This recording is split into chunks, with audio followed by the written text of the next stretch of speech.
Welcome back to the Ruck and Roll show with Adam Gaston and Luke James, and we've got so much to talk about. Should we talk about the CURFC roundup? We should, sir. So obviously it was a 32-14 Exeter loss for our boys on Wednesday night. That was always going to be a tough place to go down at Sandy Park. Exeter flying high. They're on 66 points in the table, which is like 9 points ahead of anyone else, and they've been just running through teams this season. You can't beat them. You just can't beat them. Listen, we were always going to lose that game, and I think it's just, we don't need the victory points at this point. Yes, a bonus point would have been nice, but we're staying up, and that's the main issue. Stay up until you can move forward onto the next round, because then, I think varsity is our main focus from now on. Mm-hmm. Yeah, well, it's big for us moving into that. Obviously, we have a few more games left until the end of the season. But I thought the boys showed good fight in that game. There was a stage there. I was watching the live stream. Obviously, live streams. It was up on Ducks Rugby, and it was difficult for the boys because Exeter were really putting on them in the second half. Really starting to pull away, and then I feel like they hung in there and they got that second try, and they were able to stop them from scoring the last 20 minutes, which I think was a really big effort from them, because it looked like it was just going one way and that Exeter were just going to score again and again and again. That sort of relentless power game of theirs, but the boys sort of hung in there and they managed to salvage 2 tries out of it. If you can say anything for points difference, I think that was important as well. That could affect the league standing at the end of the day. It's also about pride. We'll move on to our Six Nations Round 2 review. Look, we had 3 games this week. Scotland versus France, big game at Murrayfield, which France were able to come out on top in 20. This is the face of a man who tried to support Scotland. Yeah, so if you're watching our videos on YouTube, you'll see a dejected look.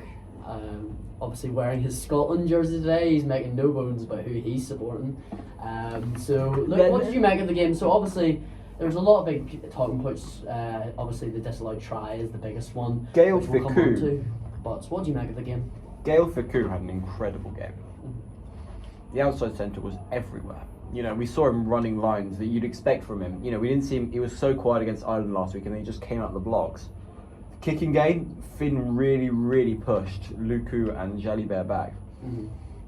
Nailing Penaud, making massive territorial gain, abusing Dupont's law a little bit, but I like a good kicking battle, that's for later to discuss. But he really, really masterminded that sort of, and let's be honest. Except when he fell over the Guinness sign. Oh yeah, but my main concern, I have done a reffing course, so my personal opinion I can use this now. As a referee, you can bring in all your knowledge. That's a try. Any day of the week, you can see that the ball has been grounded. Yeah. Well, we can move on to that. So obviously, it was a bit of a scrappy game, it has to be said. There was some good moments in the first half. Obviously, that fantastic Scottish try, finished off by Ben White, who's been superb for Scotland in the Six Nations. Harry Patterson, solid debut from him as well. Edinburgh boy. Going in at full back, debut against France in your home stadium. Tough conditions as well. You saw the pitch turning up in the second half, and that perhaps was why it was such a sort of scrappy game in the end. There was a lot Luku was going to nail him anyway. You could see them trying to target him, but he overcame each battle way through. So it was a very impressive performance, and obviously it was quite scrappy, poor conditions, and a bit, as you mentioned, that sort of kicking battle. And for me, someone watching that, I like to see a bit of running rugby in this game. I'm not sure about you. I'm sure you're the same.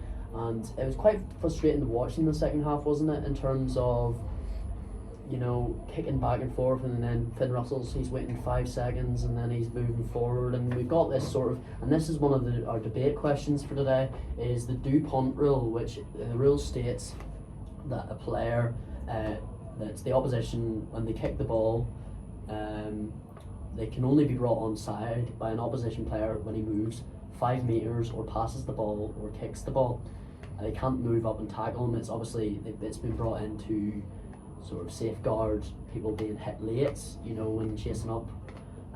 So what do you reckon on that? Obviously we've had the chair of the Super Rugby, Kevin Malloy, come out this week announcing modifications to their laws in the Southern Hemisphere game that will be taken out of their laws so they can promote a more running rugby game. But what did you make of that in the Scotland-France game? It was mad.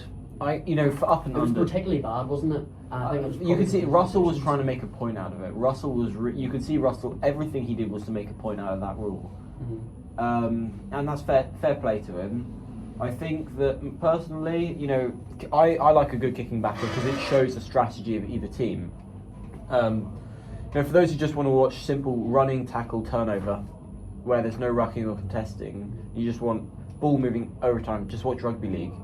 If you want the actual full deal, and that includes tactical kicking, that's where and yes, you can have people saying, oh, why? But actually, I like seeing France will push back 30 metres by Scottish tactical kicking in one play alone. That's a massive game that goes massively underrated by fans. When you start to put it into perspective why these teams are winning these kicking battles and why Russell is so key to Scotland's both defence and both offence and defence, defensive kicking in particular, he's incredible. I think you still need that, you need time and space to kick, but something as extreme as that, not really. Yeah.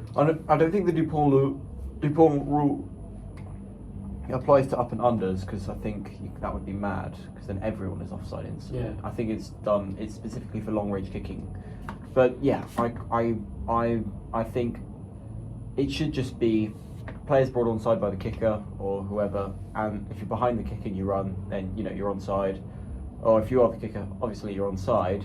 Make that tackle, just do it right. Don't do a hog on bigger 2017. Yeah. Well, just to sort of caveat that, or not caveat that, but just debate that point. Well, I'd have to say that I feel a little bit sort of mixed on that in terms of, I think for a game that's trying to promote itself on the world stage and trying to grow like football, like all these other sports which are bigger in size, and perhaps that's maybe more a marketing issue, but it is, like, I notice it with my friends and with people who aren't such rugby fans that they see the game as very simplistic and that not a lot goes on, which obviously we don't agree with because we know the nuances behind the game. But in terms of making it a more running, more all-action game, I think the Dupont rule has sort of takes away from that, in my opinion. Although I get the beautiful thing about rugby is the nuance, is the rules, because we have tons and tons of rules in rugby, and that's what makes it beautiful. But at the same time, I think we should be promoting, in my personal opinion, a more running rugby game and sort of.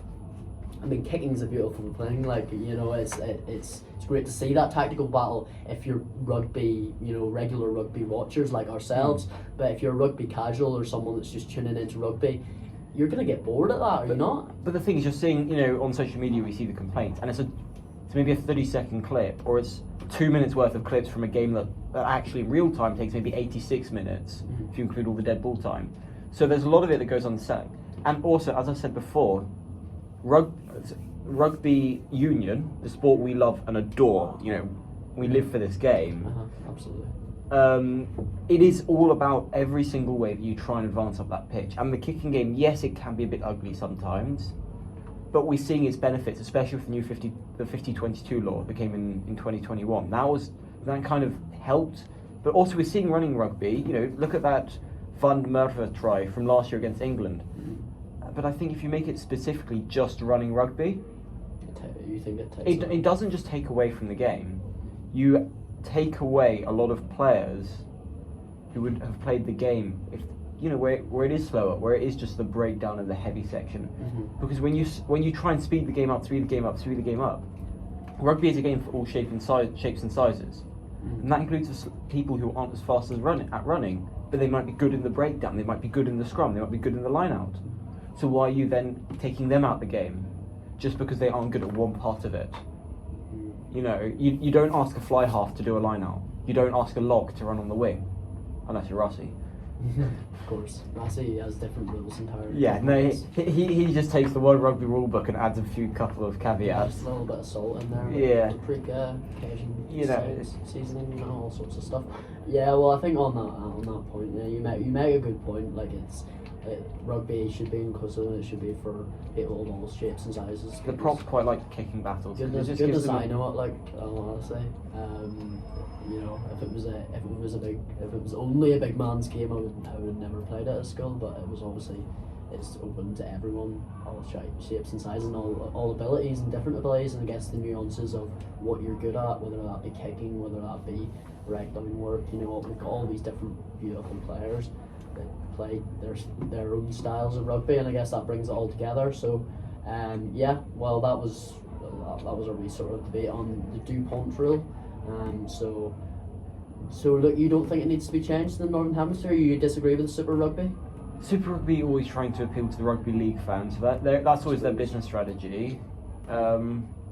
Honestly, I didn't mind how it worked last year. So taking it back to last year's rules, keep it going from there rather than when World Rugby meddle too much. That's where you get issues, and that's where we've had issues in the past. And obviously, you know, they're there to stop the flying wedge from happening. Yeah. But they're not there just to late hits. just for a small change that doesn't really need to happen. That's where they're not needed. Mm-hmm. It's the big stuff. You know, some of the small changes have been good. As I said earlier, the 50-22 rule, absolutely brilliant. The bunker, what a change to the game, because it makes everything easier, gives the TMO a lot less pressure, and it gives the fans a lot more time to watch the actual game. Mm-hmm. So, you know, I think personally all those changes are great. It's just this one, it's an experiment that went wrong. If the Sands aren't doing it, we won't see it in the Rugby Championship, and we won't see it in the tours later this summer. So obviously that's one rule. Another rule which has been suggested has been, I've seen a bit in social media, is does rugby need goal line technology? Because Jack Dempsey appeared to have grounded the ball. Obviously, but this has been a huge debate in the world of rugby this week. The scores were 16-20 as they finished, and Scotland hammering away at the French line, looking for that try to win the game, and then it appeared that they were over the line. Sorry, Luke's going to try and attempt not to dissolve into tears here, but it was oh dear. He's really going to start crying now. But it was sent to the TMO. Obviously, the referee asked the question. He didn't see it being grounded. He said The TMO said it was grounded. Yes, this is the whole thing. I think it's all what the TMO says. So obviously the referee initially Can I just say the first thing? Scotland has a player named Duhan van der Merwe, who we know is like having a forward and is as fast as a cheetah. Why did they not give it wide? They have Finn Russell, one of the best distributors in world rugby, as we have seen. They have Hugh Jones and Tuipulotu. Just get it wide. It's schoolboy stuff. I mean, before we go on to the try decision, crash ball, 3 or 4 phases. If you're not going to get over, because the French love to wrap you up over the line, and they were going for it, and you could see it. Go for the wide ball, because their runners aren't going to make the intercept, because they don't want to risk it. Yes, but was it also a conditions game? You seen the pitch? We saw the passes that were possible. We saw the passes were possible, and we saw that it was still possible to go wide, even when it's raining and it's like that. You can still pass the ball. Mm-hmm. You know, there's nothing stopping. It's harder to catch, but it's also, you know, especially when the French are trying to wrap you up as they were. That's when you go wide, because no matter what, it's better to die a hero than fail on that line and be a villain. Mm-hmm. And I think just if they'd gone wide, there would have been a try, because the French runners know that they're not going to do it, not going to go for the intercept, because if they make a mistake, especially in those wet conditions, and you're always doubting in those conditions, it's a yellow card and it's a penalty try, and you've lost your team the game, you lost your country the game. That's where, you know, you got more space, because they're taking that extra millisecond of hesitation. And I tend to agree with you on that, in terms of the fact that the France's forwards are obviously, you would back them over Scotland's forwards in terms of the power game. And have you seen the size of Tuilangi? Tuilangi, yes, but also Tuilangi. He's the new generation Tuilangi. Obviously, we've seen where do they clone these things before him, namely Manu. for England. Big players. Yeah, they had a winger But playing for Samoa in the 2011 so you World think Cup. you think Scotland only have themselves to blame in terms of they were very scrappy, Scotland, and at the end of the day, when I look at that game, I don't know if they did deserve to take that game. They did not. It was a very scrappy game both sides, but I think France perhaps did enough to win that game. Superb try from BL. That's another thing to talk about. Fantastic try. Yes, you believe there was a. I see. The thing is, I think we need to talk about officiating as a whole in this, and I don't like to talk badly on officials. Now, I used to say a lot about officials, and say, there are incidents where, Craig Schubert 2015, or who's the head of New Zealand's refereeing now, Bryce Lawrence 2011 World Cup quarter final. 76 mistakes in an 80-minute match. That's where you get things, genuine concerns about a referee, because obviously when you have some minor mistakes, it's fine because they're a ref, they're a human, they're going to. But you think there was a scrum? Yeah, we were talking about this before. So that I think a scrum that should have been to Scotland, but was in fact. Yes. So if we go back to that Louis Bielbiere try, the referee called scrum down to France because of a Scottish knock-on when it had been Scottish advantage for a French knock-on. He never said advantage over, and it was after Finn Russell made a pressured kick, a loose kick, when he never touched the ball with his hands. So that should be, if I remember the rules correctly, should still be a Scottish scrum, because the ball hasn't actually travelled, they're still under pressure. That's why. So you think it was a game dictated to by refereeing mistakes rather than Scotland or France? I think it was a mix of everything. It was just poor gameplay, poor execution. So poor gameplay, poor execution, poor conditions, and it's fair to say that sometimes referees have an off day, and Nick Berry was having an off day. Okay. But the TMO decision was not his, and I think the thing is, now if that appeal to World Rugby goes through, and World Rugby overturn the decision, that's a massive shock for the sport. I don't know if they will. No, well, I think I've seen a story that World Rugby have denied the opposition the appeal from the Scottish that the decision was wrong. And just to touch on that, obviously France took the lead, and then we had that whole situation with the TMO. The referee said it was held up. Then he said, "Is there any reason why I can award why I can't award this try?" And it's all down to the question what he asks. If he asks the other way around, you would imagine that try would have been given. And we heard in the ref mic, Brian McNeice, who was the TMO, we heard him saying that, I can see the ball on the ground. And then he goes and he looks at it another couple of times and he says, "No, I can't see the ball on the ground." And for me, looking at that, I feel like maybe has he bottled that decision? I think he has, because now refereeing isn't following the letter of the law to the extreme extent. It's subjection. In 200 rucks, there will be an offence at every single one, because the rugby is one of the most technical sports on the planet, and people don't realise it. I mean, players don't realise how technical the sport is. You go through the rule book and you think some stuff you don't even realise you're doing something illegal, but refs will let it slide because it just slows the game down too much. If you punish every single, like in soccer or football, you kick the game flow. If it's not, if you blow someone up because I don't know their tackle's a little bit too harsh, you just let it be a good tackle, And with rugby, it's the same sort of thing. It's the dangerous stuff that you look out for mainly, and it's for the big calls. But when you can see the ball, now that was Tuolangi's arm on the floor, if I remember correctly. Now his arm is possibly 4 times the size of this, because my arm is puny. Don't do yourself down. Look, you've been doing your race. Let's get strong forearms there. No. But anyway, his arms are massive. Yeah. But the ball is still bigger, and you could see that the ball was lying lower and than it should have been if it was held up. So it went onto the leg, I think. But then it went down. It went on the. Now and that's you can see it on the ground. But could you, at the same time, just to jump to Brian McNeice's, ears here? You could see the ball on the line quite clearly. I mean, obviously you could. There was not going to be a hand on. There couldn't have been a hand under it because it was the way the ball was sitting. It showed that it was grounded. But was it over the line? Is the next yes, because you question. could see the line. But can you? Yes, you can. You can see where Tuolangi's arm is. But then if it hasn't, then it's play on scrum. Because But I don't know if you can see the line though. I don't think that is. No, because you could see the line. You could, if I remember correctly, you could see the line because Tuolangi's. But there's Scottish players lying of it for obvious reasons because they were trying to dive over and push him over. You could see that blocking where the line was, but you can only presume, given common sense, that they were over the line because I think you should have given it. If you've seen from the upside, the angle on, let's say, coming from the sky, that sort of more sort of long shot angle, you could see that Berry they was were over the line. Berry was less than half a metre away, and he could see.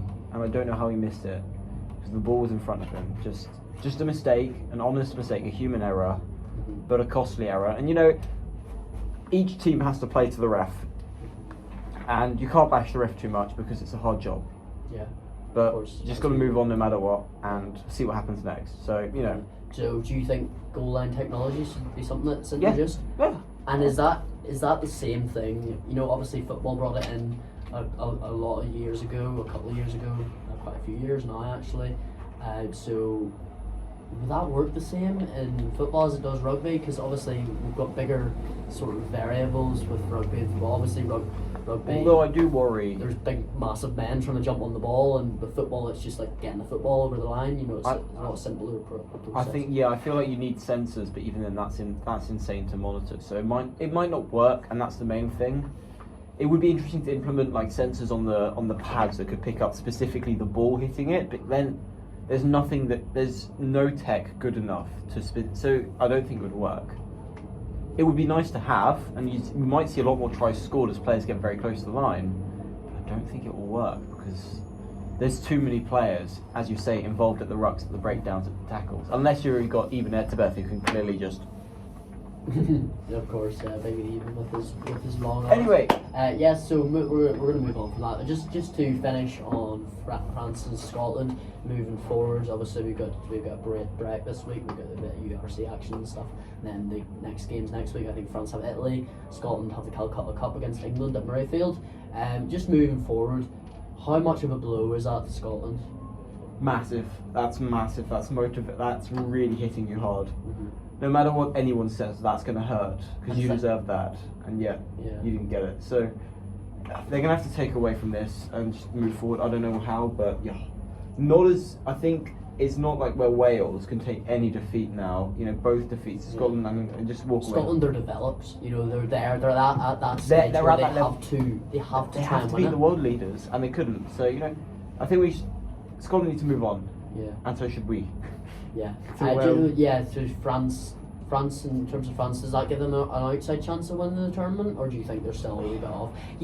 I didn't see an improvement in performance that would have constructed a better view of France. No, It's Ireland's to lose. Or Scotland.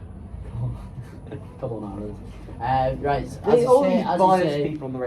you say, we have to move on to England Wales. So before laments anymore, we're going to move on to England Wales, which finished 16-14. Cracking game. It was a tactical game. It was low scoring, but 2 tries apiece, but it was a good game. Bit scrappy at points. Discipline hurting England, but they bounced back. They're showing Felix Jones' defence. He's taken it. You can see it's inspired by the frameworks, and fair play to them. It's that rush defence, that blitz defence, isn't it? It's the blitz defence, but it's also the covering that the wing of the scrum half does, and it works so well. And England are going to utilise that now. It'll be interesting to see England South Africa later this year. Yeah. At Twickenham, how they fare. Of course, yeah. It was 15-0 Springboks. I'm not so sure about that. Not with Felix Jones' blitz defence. He's going up against Rossi Erasmus. So yeah, it was obviously Wales started the game quite well. Penalty try, 2 yellow cards for England on Ollie Chesham for 1, and then the other obviously as a result of the penalty try. What do you think about that Ollie Chesham decision? Just to touch on that briefly, I think it was quite harsh. I would have given it a penalty. I would also give it a penalty. In the moment, it was quite hard to tell, and that's the problem. So in the moment when everything's happening, you just got to go for it. Yeah. And yellow card bunker is always the safest option, because if you go too soft, they're going to crucify you. If you go too harsh, they should be a little bit more understanding, because in that point, it's better to be safe than sorry. And if the player spends 10 minutes off, okay, there was head contact. Head contact is an automatic yellow card anyway.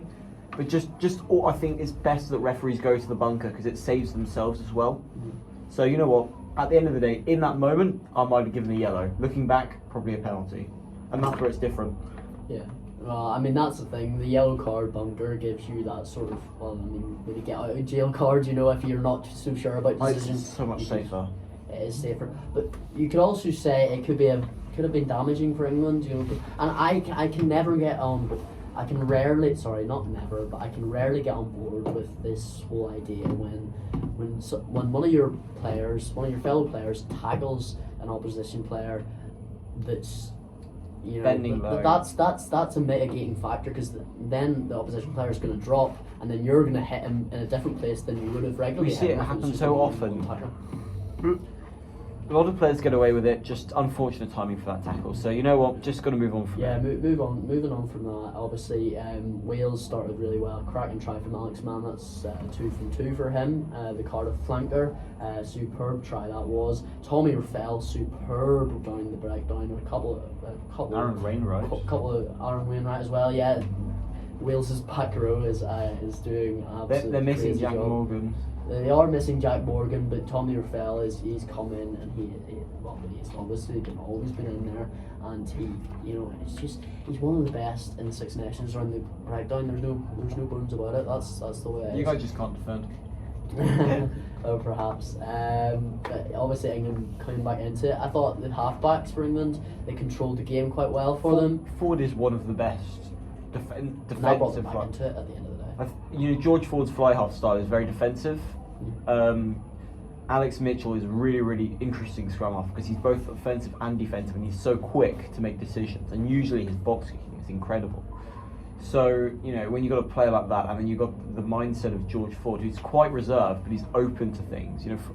Ford's not like Marcus Smith, who just goes gallivanting up the pitch trying to hot step everyone, or Pollard, who's calculating and who goes for the odd bomb, but usually makes the pass, or tries to run into contact anyway because he loves it. He wants to be a forward. He's not like but he's Beer, but he's not Richie Mo'unga, who's just quick off the mark. No, he's not. He's one of a kind. He's just so defensive and reserved, but in one of the best ways because he makes it his own style and he allows it to open up England's defence because he's then making the key pass rather than he's taking it all on himself and taking that extra second and letting the defence bite and then making the pass and then making the option available. So you know what? I think that Ford Mitchell should just be the way forward. Yeah, I think Mitchell's really cemented his place in that team. Obviously, he's been fantastic. We saw the likes for a number of years, and obviously, yeah, I think first of all, just to touch on the thing, I'll have absolutely no Marcus Smith slander on this. Oh, no, he's a good player. He's a very, very good player. I don't know that. That had a hint of. What I was saying is that okay. I said that he always loves the hot step, and we see he's such we all love a hot step. Yeah, I mean Damien Phillips. We see Marcus Smith is a creative player, but in the England setup, you need someone more cool-headed. Yeah. Smith loves to just attack, and his defense isn't always the best. Whereas Ford is very, very good on the defence and so calm on the offence. He just, rather than opening up the defence himself, he allows the other players to open it. And he's always one to sit back and just go for the old rugby, bloody-minded housery, which is a drop goal out of nowhere. That's just what George Ford does.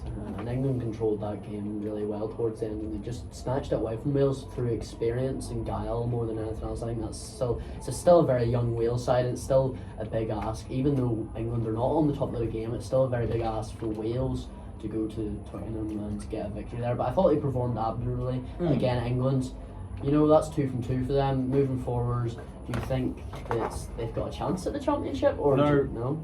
They've got the Calcutta Cup. Straight no. They've got the Calcutta Cup coming up, and that's the test. Mm-hmm. That's the test. And if they somehow manage to get a victory in that, do you think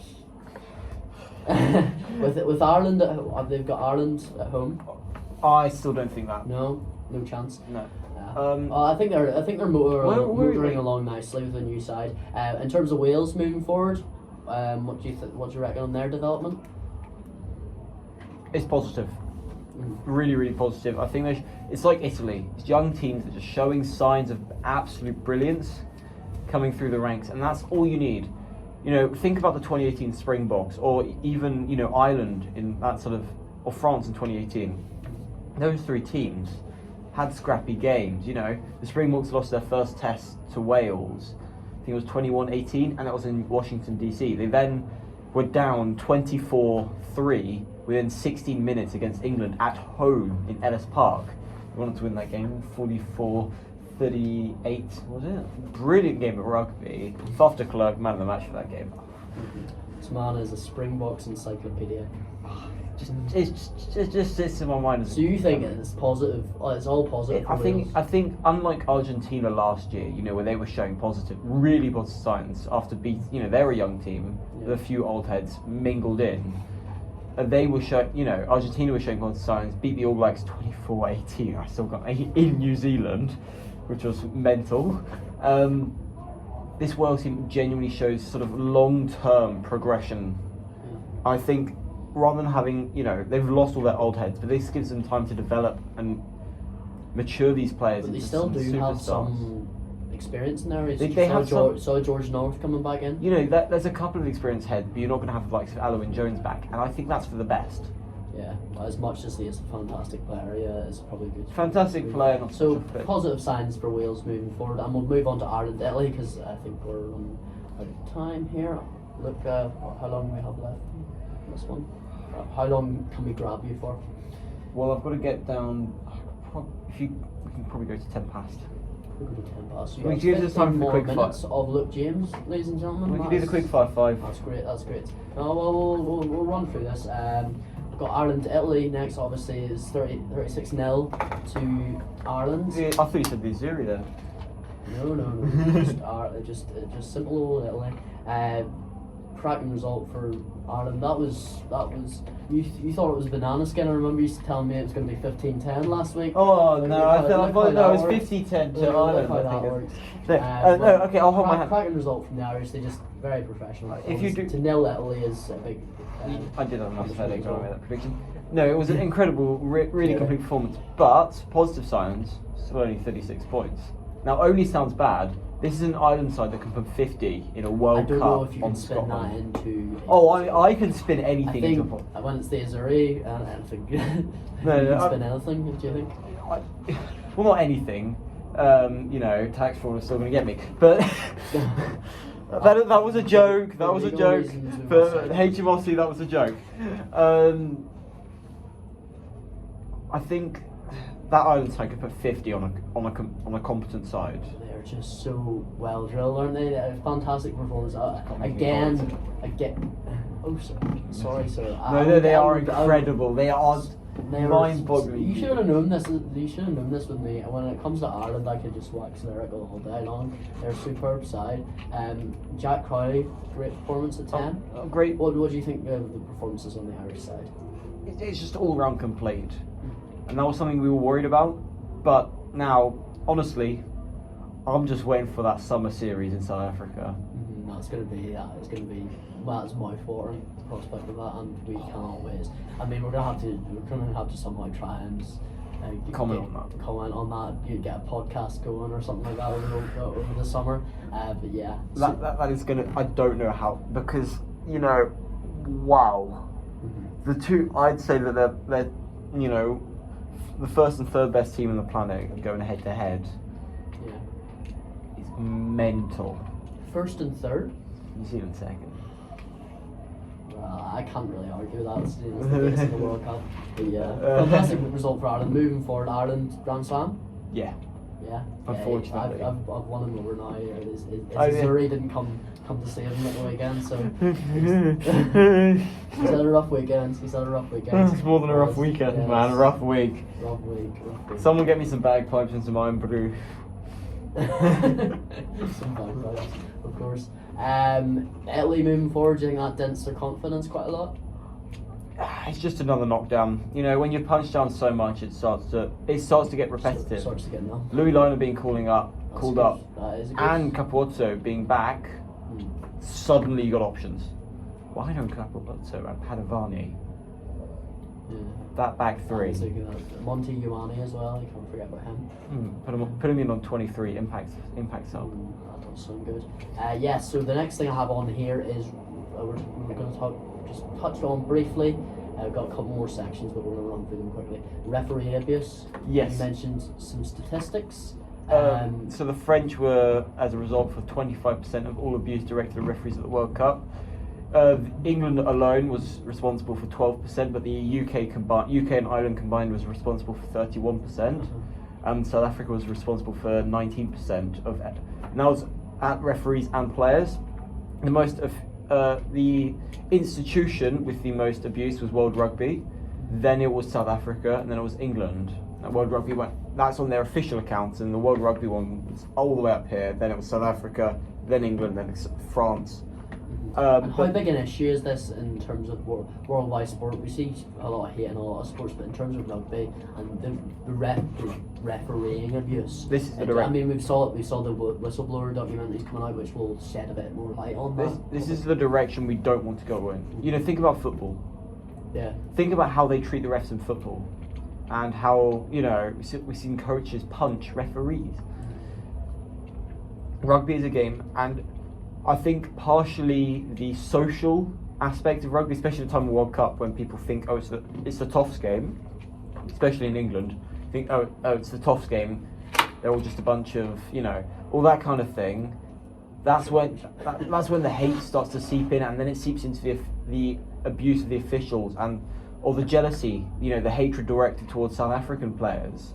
I think a South African player was one of the top 3 most abused people then on the list. So, or, you know, the French players, Antoine Dupont was up there, I think. I think he was one of them. I think Josh van der Fleer was. Bunyak. It doesn't name them, but you can see by the type of the abuse they get. And this shouldn't be happening to players, or it's a game of respect, rugby, and it's shocking to see all this in terms of the referees. Referees, it's a gentleman's sport, and you gotta go to the referee, shake his hand, even if he might be a foot shorter than you and can't run as fast. Show him respect. Now, Bill Beaumont doesn't uphold rugby values. People claim they're upholding the values and they're not. Sia Khaleesi is what we should be looking for. Actually, and I know I'm a South African, but for the person that upholds rugby values, Sia Khaleesi, Oxen Che going and shaking Ben O'Keefe's hand whilst the big fight was going on at the end of the England-South Africa match. Just all the chaos unfolds, and Ox is there putting his hand out to Ben. It's a gentleman's sport. It's just that soft respect. You know, I mean, Ox had one of the greatest games of his life then. He absolutely nailed the English. He should have straight away, just on his knee. No, shake hand with the ref first.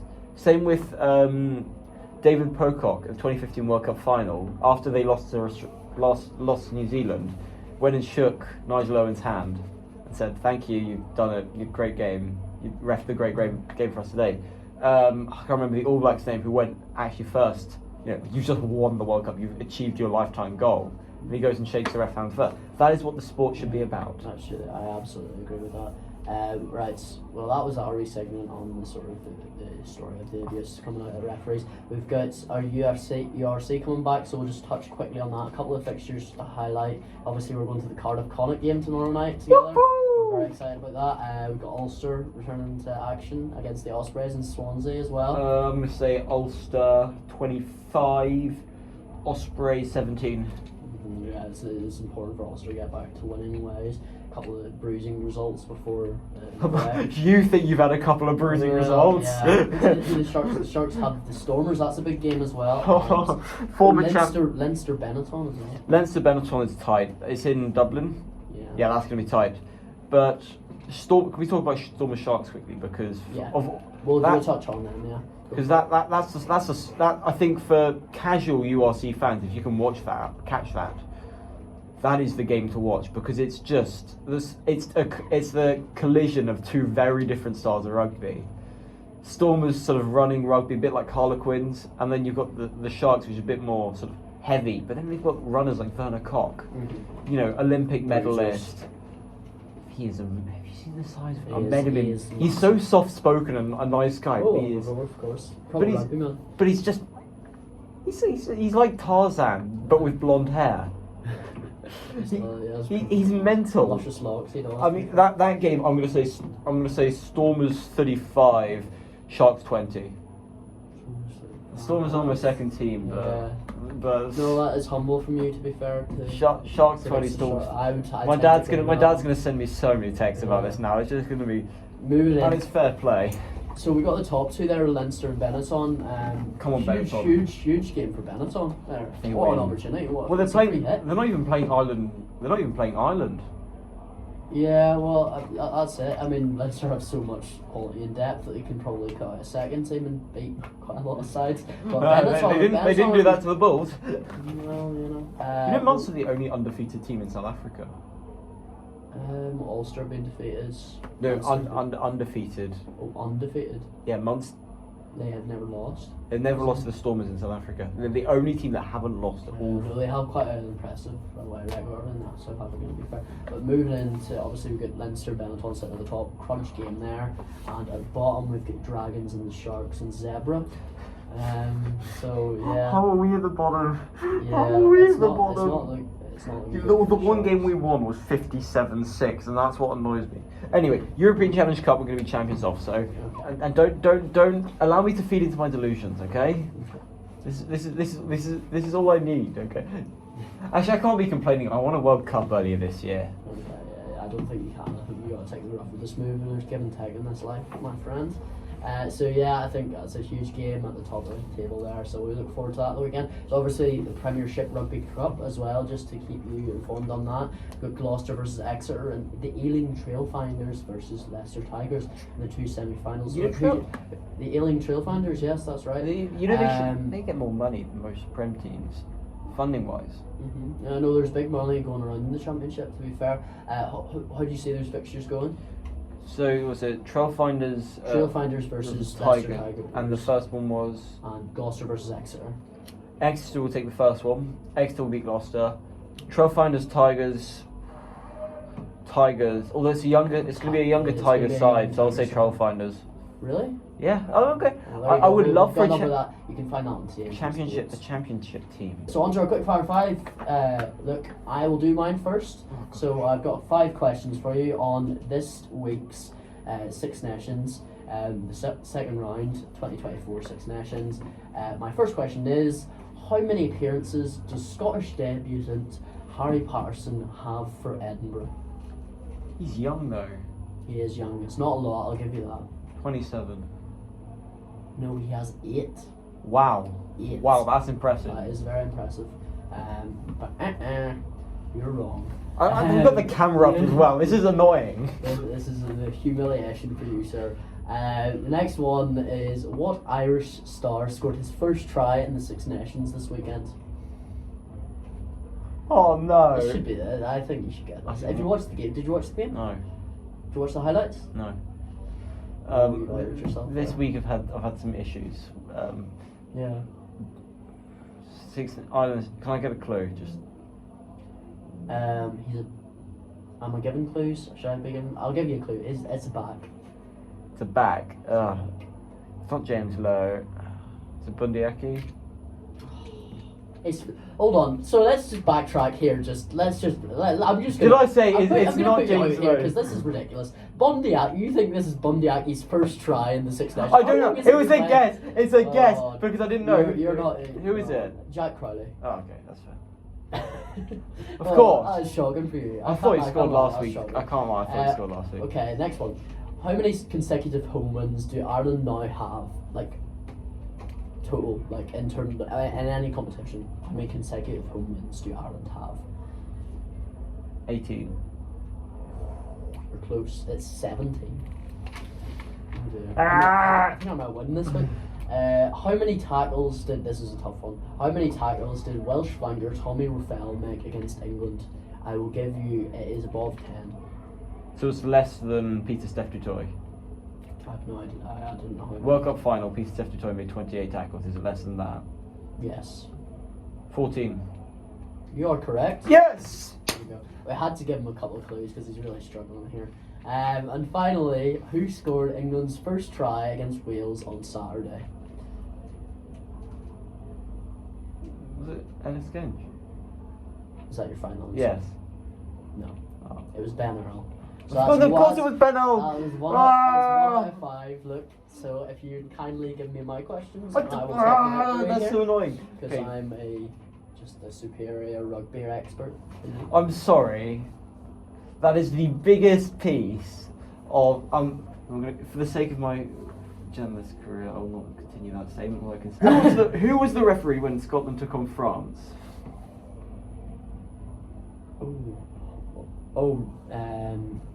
Nick Berry. Correct. Who was Sorry, Scotland's I had to make sure I didn't get that wrong. Who was Scotland's co-captains? Rory Darg and Finn Russell. Darge. Darge, same thing. Who was yellow carded in the 16th minute when England hosted? Yeah, but that's Wales? right, isn't it? Yeah. Okay, I've already won. Let's get it 5 from 5. Let's go. Who was yellow carded in the 16th minute when England hosted Wales? Ollie Chesham. Ethan Roots. Oh, that was the line out. That was the line out, wasn't it? See, I'm nice to him. Do you see this? I'm nice to Those him. were not hard. Okay, They were hard. We'll save the arguments for after. Which Italian player was not substituted on, so they weren't brought onto the match when they took on Ireland? That's a tough one. I'm going to go for. Because you have to have good knowledge of the team, and it surprised me. That's all I'll say. Surprised you? Was it? No, it wasn't Stephen Barney. It was Alisson. No. I've got no idea. I'm just gonna say Tommaso Allen. No, it is. It is. Yeah, he wasn't brought on. I thought he was the first person that popped into my head, but there we go. I thought he would have been brought on. There we go. 3 and 4. He was man of the match when England played Wales. I'm gonna go for Tommy Ruffell.